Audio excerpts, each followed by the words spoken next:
사무엘상 9장 15절부터 마지막 27절까지입니다. 사무엘상 9장 15절부터 먼저 21절까지 읽겠습니다. 15절부터 21절까지 한 절씩 교독합니다. 큰 소리로 교독합시다. 15절을 보겠습니다. 사울이 오기 전날에 여호와께서 사무엘에게 알게 하여 이르시되 내일 이맘때 내가 베냐민 땅에서 한 사람을 내게로 보내리니 너는 그에게 이름을 부어 내 백성 이스라엘의 주라고 삼으라. 그가 내 백성을 블레셋 사람들의 손에서 구원하리라. 내 백성의 부르짖음이 내게 상달되었으므로 내가 그들을 돌보았노라 하셨더니 사무엘이 사울을 볼 때에 여호와께서 그에게 이르시되 보라 이는 내가 내게 말한 사람이니 이가 내 백성을 다스리리라 하시니라. 사울의 성문한 사무엘에게 나아가 이르되 선견자의 집이 어디인지 청하건대 내게 가르치소서 하니 사무엘이 사울에게 대답하여 이르되 내가 선견자이니라. 너는 내 앞서 산당으로 올라가라. 너희가 오늘 나와 함께 먹을 것이요 아침에는 내가 너를 보내되 네 마음에 있는 것을 다 내게 말하리라. 사무엘은 이는 내 압력을 들여 말하지 말라. 찾아가느니라. 온 이스라엘이 사모하는 자가 누구냐? 너와 내 아버지의 온 집이 아니냐 하느니라. 함께 사울이 대답하여 이르되 나는 이스라엘 지파의 가장 작은 지파 베냐민 사람이 아니니까 또 나의 가족은 베냐민 지파 모든 가족 중에 가장 미약하지 아니하니까 당신이 어찌하여 내게 이같이 말씀하시나이까 하니. 우연한 일들이 연속됩니다. 이제 왕을 요구하는 백성들의 그 소원에 대해서 하나님의 사랑은 허락으로 지금 그래서 왕감을 등장시키는데 사울이죠. 근데 사울 집에 사흘 전에 낙이 잃어버린 일부터 시작하는 겁니다. 아버지가 잃어버린 나귀를 찾아와라. 그럴 수 있죠. 생활 중에 이런저런 일이 생깁니다.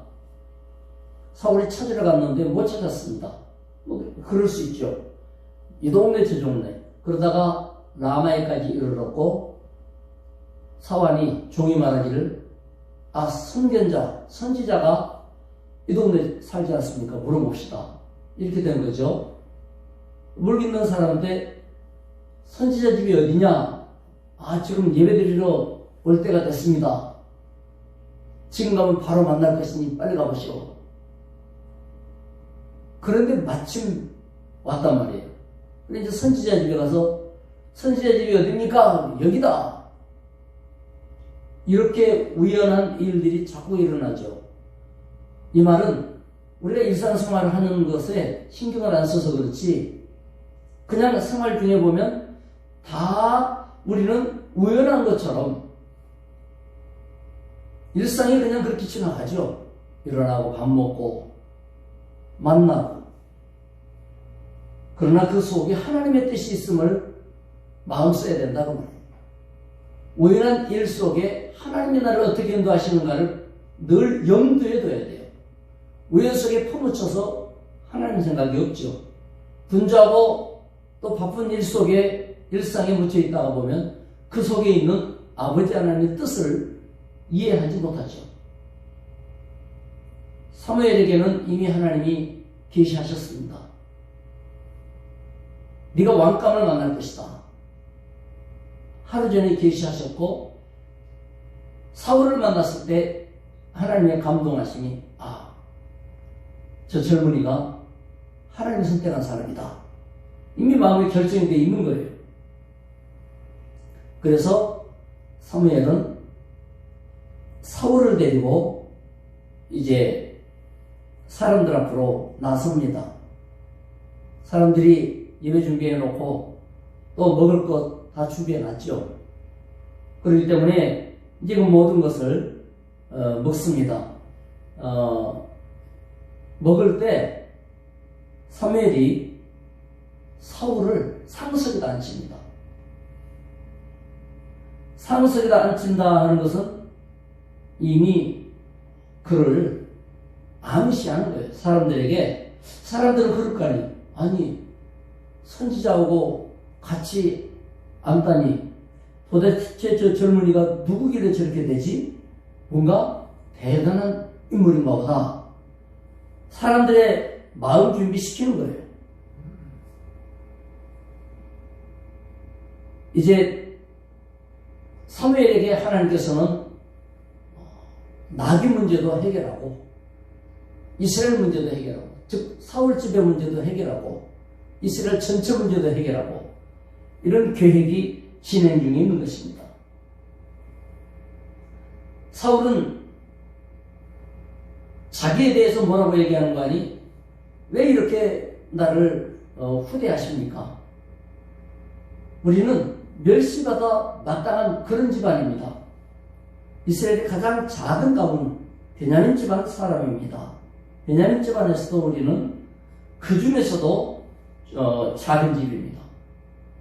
원래 베냐민 지파가 상당히 번성했었어요.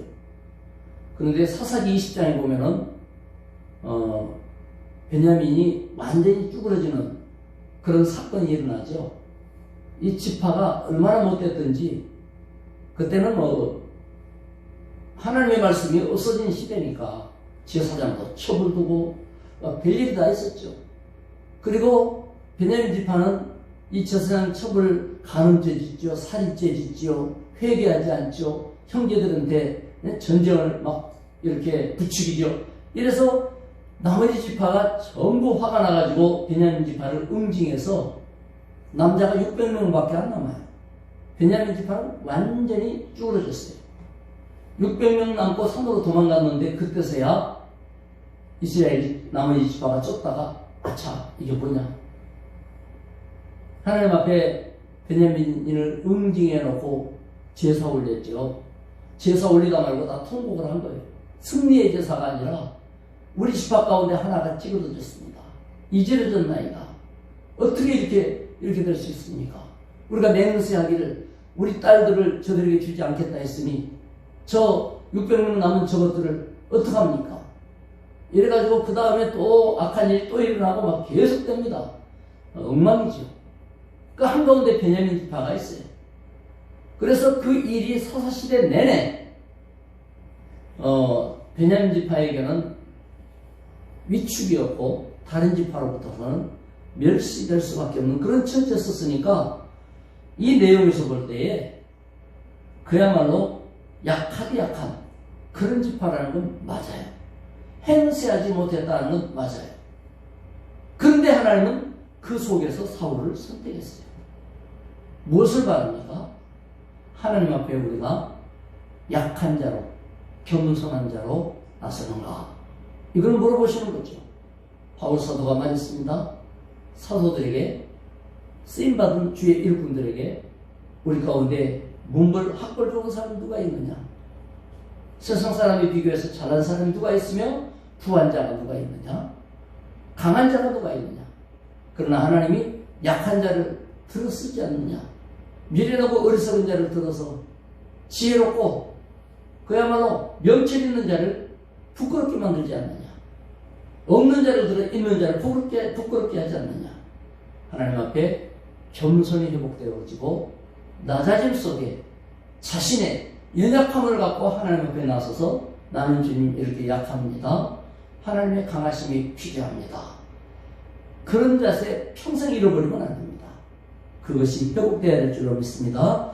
22절부터 한 절씩 교독합니다.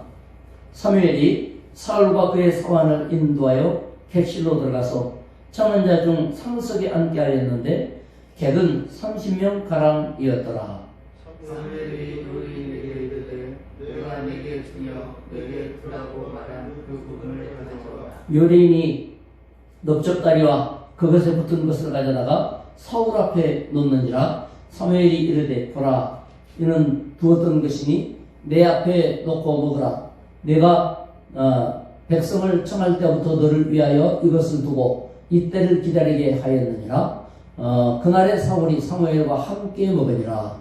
그들이 산장에서 내려 성읍에 들어가서는 사무엘이 사울과 함께 지붕에서 담아하고 그들이 일찍이 일어날새 동이 들 때쯤이라. 사무엘이 지붕에서 사울을 불러 이르되 일어나라, 내가 너를 보내리라 하매 사울이 일어나고 그 두 사람과 사울과 사무엘이 함께 밖으로 나가서 성읍 끝에 이르매 사무엘이 사울에게 이르되 사완에게 우리를 앞서게 하라 하니라. 사완이 앞서가므로 또 이르되 너는 이제 잠깐 서 있으라, 내가 하나님의 말씀을 내게 들려주리라 하더라. 아멘. 이제 상석에 앉힘으로써 하나님께서 사울을 선택했다는 걸 백성들에게 신호를 보냈죠. 그리고 30여 명의 대표들이 모인 곳이니까 이제 전국으로 그 소문은 퍼져나갈 겁니다.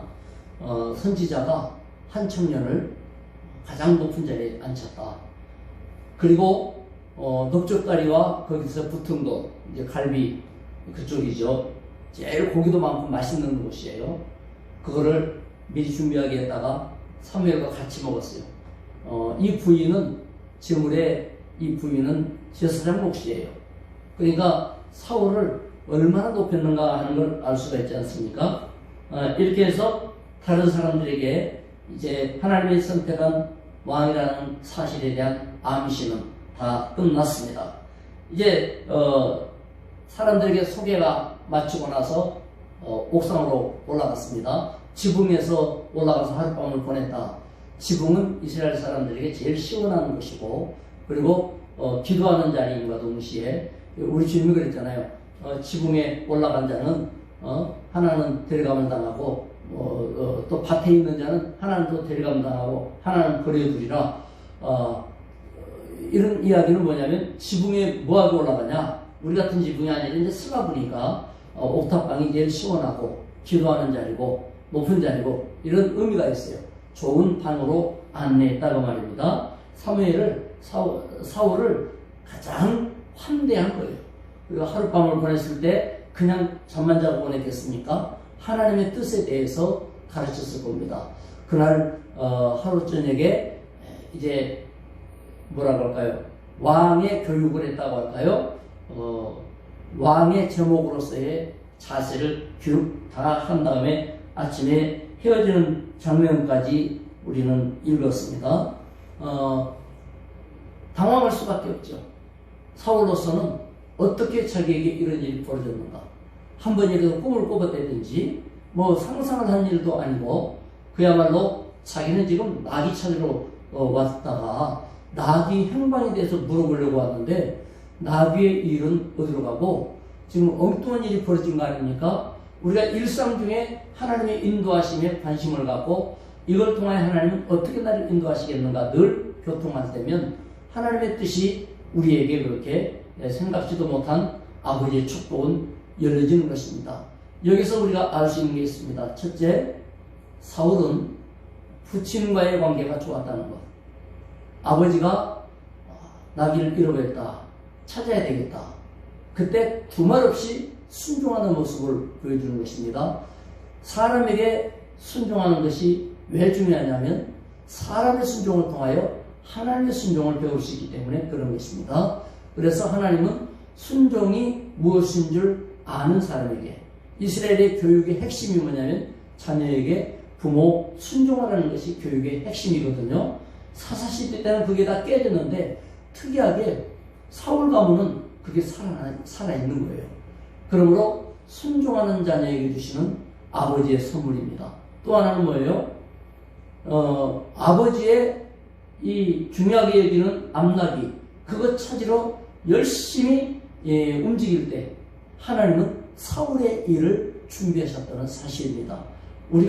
우리에게 일어나는 내게 주어진 일들에 참으로 성실을 다하고 아버지의 인도를 구하면서 수고할 때 하나님은 우리의 일을 따로 준비하시는 걸 알 수 있습니다. 또 하나는 뭐예요? 이제 선지자와의 관계 속에서 사무엘이 하자는 대로 사울은 당황했음에도 불구하고 하자는 대로 또 따라서 갑니다. 그대로 이행을 합니다. 그렇다고 해서 사울이 성격적으로 적극적이거나 진취적인 사람이 아니에요. 다음에 보면 매우 소극적인 성격을 가진 사람이에요. 조심성도 있고 그래요. 그러나 사무엘로서는 보면 하나님의 일을 과감하게 추진하고 있죠. 거기에 그대로 맞춰나가는 때 보면 사무엘이 움직이는 대로 사울이 따라가는 걸 보면 이 사울이 그 품성상 매우 유순하고 순박하고 정직한 성품을 가졌다는 것을 알 수가 있는 겁니다. 이럴 때 하나님이 들어 쓰시는 것입니다. 우리는 일상 속에 작은 신호를 놓치지 않아야 되겠습니다. 사무엘과 같이 주님이 기뻐하시는 일에 있어서 100% 순종해야 되겠습니다. 일상 중에 일어나는 우연한 일들 속에 깃든 아버지의 뜻에 대해서 관심 갖고 늘 하나님과 교통함으로써 내게 일어나고 또 교회가고 계신 주의 뜻에 대해서 놓치지 않도록 눈을 열어야 될 줄로 믿습니다. 제가 이렇게 아버지 하나님이 우연한 가운데에서 나를 인도하신다라고 하는 것을 이렇게 확인할 수 있겠느냐를 몇 사람한테 어저께 말씀 나누면서 물어봤더니 확인할 수 있다. 이렇게 수시로 무시로 하나님의 인도를 확인할 수 있다. 그 좋은 습관입니다. 좋은 신앙입니다. 그 믿음으로 오늘 또 살아갈 것입니다. 그 속에 우리는 어느 날 아버지의 영광이 나타날 것이며 하나님의 계획이 이루어져 나갈 것입니다.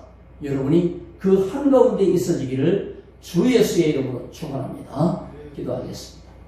하나님 아버지 감사합니다.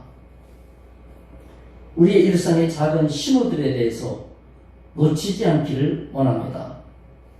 하나님의 신호를 주시하게 하시고 그 안에 있는 하나님의 계획을 붙들게 해주시옵소서.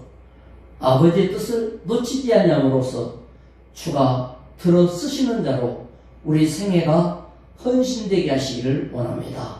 오늘도 주님 동행하여 주의 나라를 이루시고 영광 나타내 주시옵소서.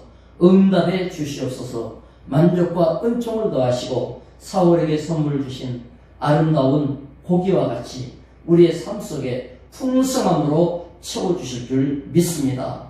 예수님의 이름으로 기도드리옵나이다. 아멘. 각자 기도하시기 바랍니다.